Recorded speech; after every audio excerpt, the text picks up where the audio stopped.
Scan this. Sovi is here. Let's level up. Momentum problems look tricky, but we can solve this collision quickly. Let's use physics laws to find the change in momentum for cart X.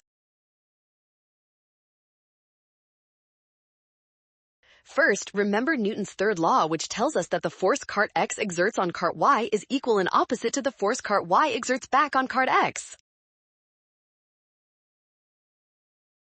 Since the forces are equal and the time of contact is the same for both carts, the impulse delivered to each cart must be identical in magnitude during this entire collision.